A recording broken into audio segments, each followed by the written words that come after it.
Yo,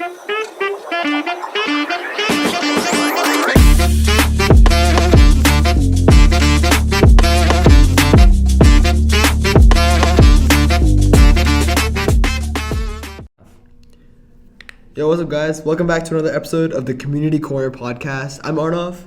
And I'm Nikhil, and today we're going to be talking about the art of productivity. Whoa.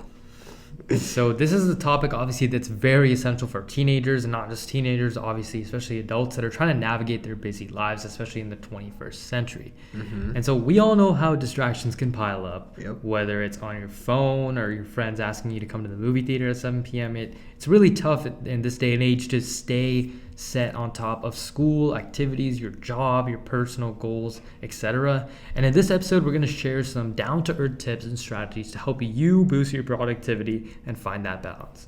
Okay, so I think it's important to start out by getting a grasp of what actually productivity means, especially in the context of teenagers. So why should it matter to us?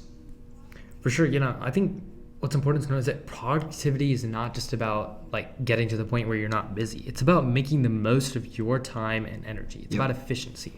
And this matters a lot because it allows us to excel academically in your own personal endeavors and to pursue your passions while at the same time still have time for those more personal aspects like spending time with your friends, family, and pursuing hobbies. Exactly. I think productivity, having essential productivity and procrastinating kind of had an inverse relationship.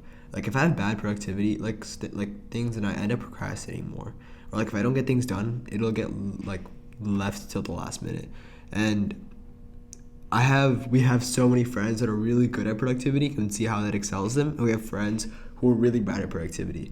For example, we have one of our friends. We'll name him Dave. Okay, so Dave was really passionate about getting Val, being Val, and also playing guitar, right?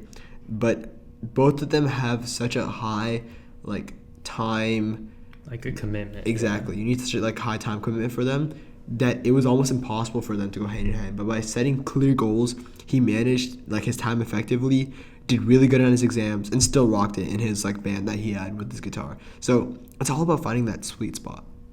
For sure. I think let's dive into some more of those tips now that we understand what productivity is. So I think one of the biggest things is obviously setting clear goals.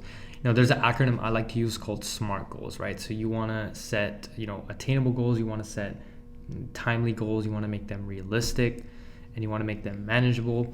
And this is really important, especially that time thing, I feel because a lot of people, especially on New Year's Eve, it's time to set goals. And I think there's some statistic. I remember one of my teachers telling me that it's I believe it's on the first day, more than the gyms start filling up. And then in February, it's half of them quit already. And so it's really important to set a very timely goal. Tell yourself hey, I want to accomplish this step of the goal by this date, this step by this date, and here's my overarching goal date. And so by doing this, it makes it easier for you to stay motivated because you can keep yourself in check. Exactly. And so you really want to break those tasks into some smaller chunks. Yeah. Speaking of smaller chunks, there's this thing my dad used to always say, right? Or another common workplace phrase is, how do you eat an elephant?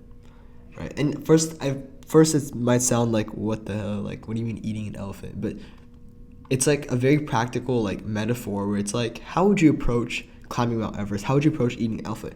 At hand, it looks like such a big task. Oh my God, I have all this thing. And it is a very challenging, big goal, and that might demotivate people to even start trying. But if you break it up into small little chunks and put little rewards at everything, for example, Mount Everest, okay, get to checkpoint 1, reach the top of this little hill. There's, then after that you can give yourself a little reward, then you can camp out for that day. Or for example, eating the elephant, you start with the leg, then go for the arm, then go for the trunk. Obviously it's a very brutal metaphor, but it's just a way of thinking of things. It helps you set a clear goal in mind. Another thing about setting goals is you have to set exactly how you implement and what you have to sacrifice, right? The number one thing with goals, and if you want to achieve anything in life, right, which especially in this case productivity, is you have to give up something, right? You can't just have what you want. You can't just get what you want. Yeah. For example, let's say I want to go to the gym every single day, right? Or let's say I want to get built. How do I do that? I have to go to the gym every single day. Where do I make time? I don't have any time. You have to cut back on certain things. Oh, I can't watch TV after school anymore. I can't scroll on TikTok for 4 hours every night, right? Just to make up that time. So people have to sacrifice something to get what they want. And that's what effective goal setting is, which helps with productivity. Right. I mean, like you said, there's literally only 24 hours in a day, and you really got to budget that time properly. And one of the biggest things that often prohibits people from doing that is procrastination. Yep. I know me and Orlov can personally attest to that. And I know a lot of our viewers can, not to call you guys out, but if we're being honest with ourselves here. And so, obviously, there's a lot of ways that teenagers especially can overcome this, and even young adults and adults as well. And one really popular technique is the Pomodoro technique, which really helps you stay in focus. And so you work with full focus. So you work on whatever task it is for 25 minutes. And then you want to follow that up with a 5-minute break. But what's really important about that is that you don't look at your phone, because that will make you fall into that kind of loop, that cycle of watching TikTok for an hour. Mm-hmm. And so that helps you keep things on track, and you're taking meaningful breaks, right? Where you're keeping yourself in check by, understanding what you've accomplished by the end of the 25 minutes while also giving yourself a little bit of a breather. Exactly. And with that way, it doesn't feel like you're cramming for 4 hours. It feels like, you're sitting here and there while having some nice little breaks. Like in those breaks, go downstairs, talk with your parents for a bit, go talk to your sister, go play ping pong for like 2 minutes, whatever, right? Just, you can't do anything that is too much distracting, too much dopamine. Exactly. Yeah, because once you get sucked in, it's hard to get out of it. For sure. And I know I for one can vouch for my, overcoming procrastination. I know back in the day, in 6th or 7th grade, I used to be a big procrastinator with my assignments. Now, I didn't even have much to do after school. I was in the band and I played tennis. That was pretty much it. I wasn't really involved in any clubs or anything, but I really just struggled with getting my work done, especially in some of my tougher classes like English for me. And so the way I started budgeting my time was once I hit COVID. I know a lot of people, that was the time where a lot of people started slacking off, but for me, that was the time where I really started building that up. And so I think I gained a little bit of maturity, and I was able to start researching a lot of techniques that work for me. And one of those was the Pomodoro technique. It really helped me keep in check. And another thing that really worked for me personally was writing down my goals, right? Writing down what I wanted to accomplish on my whiteboard and writing that step by step. By this month, I wanted this. And I wrote multiple goals, not just one goal, but what did I want to accomplish with my grades? I wanted to have, let's say, a 97 in X class or whatever it is. I wanted to, achieve this weight goal, achieve, this goal in terms of my physical standards. I wanted to spend this much time with my family, etc. And I wanted to develop these relationships with my people. And so that's really how, in this day and age, I'm able to manage a lot more stuff now, especially being able to manage this podcast with all my school stuff as well. Exactly. And it's really important to find that balance, right? And with effective productivity, people can find that balance and find that place in their life where they feel like, okay, I'm good, I'm settled, and this is how I want my life to go. Another tip that really helps me is start out productive in the morning, and it'll carry on throughout the rest of the day. Now, what do I mean by that, right? People say make your bed, and back in middle school, I was like, what's the point for me making the bed if I'm gonna come back and I'm gonna mess it up anyway? But that's not the point.